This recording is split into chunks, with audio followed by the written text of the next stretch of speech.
President Donald Trump addressed a joint session of Congress and the nation tonight amid economic jitters here at home and uncertainty abroad about U.S. support for Ukraine. The president defending his America First agenda on the heels of 2 days of losses on Wall Street that wiped out all of the gains made since his inauguration. Fox maker Russ Spencer joins us at the live desk tonight with more. Russ. Well, Christine and Tom, the president's address coincides with some big news on several fronts. His new tariffs on Mexico and Canada went into effect today, along with another 10% on some Chinese imports. President Trump brushed aside warnings that a trade war will raise prices for American consumers, a key issue in the campaign. He framed the tariffs as a matter of fairness and said the duties will give companies incentive to move their manufacturing jobs to the U.S. If you don't make your product in America, however, under the Trump administration, you will pay a tariff, and in some cases, a rather large one.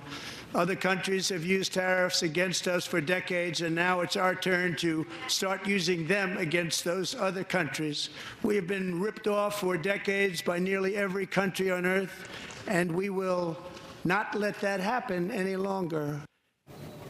President Trump acknowledged the mother and sister of Laken Riley, the nursing student who was murdered by an undocumented immigrant on the UGA campus last year, a tragedy that inspired federal and state legislation. He said border crossings are now at historic lows.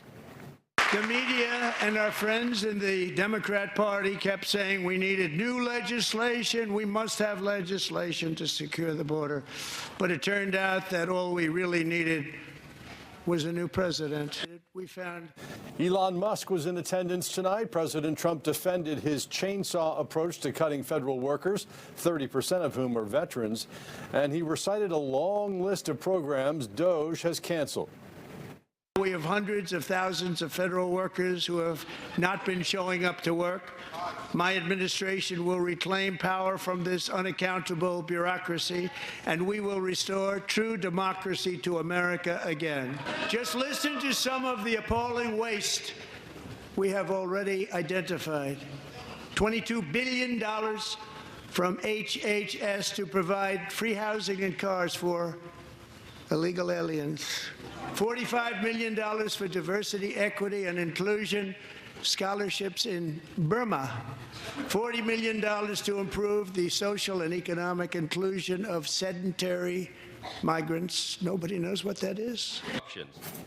Texas Democratic Congressman Al Green disrupted the president's speech from its first moments and was ultimately removed from the chamber.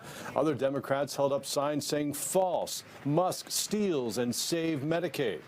Michigan Senator Elissa Slotkin delivered the Democratic response just moments ago, and she started with a focus on the economy. Michigan literally invented the middle class, the revolutionary idea that you could work at an auto plant and afford the car you were building. That's the American dream. And in order to expand and protect the middle class, we have to do a few basic things. We need to bring down the price of things we spend the most money on: groceries, housing, healthcare. We need to make more things in America with good-paying union jobs and bring our supply chains back home from places like China. We need to give American businesses the certainty they need to invest and create the jobs of the future. And we need a tax system that's fair for people who don't happen to make $1 billion. Senator Slotkin went on to encourage Americans to monitor how their elected officials are voting. She asked voters to attend town halls hosted by those elected officials to make their voices heard. Now, President Trump acknowledged the letter he received today from Ukrainian President Zelensky saying he's ready to sign the minerals deal and talk peace. The president also assured the people of Greenland that the U.S. supports their right to self-determination while saying the Arctic island is vital to international security.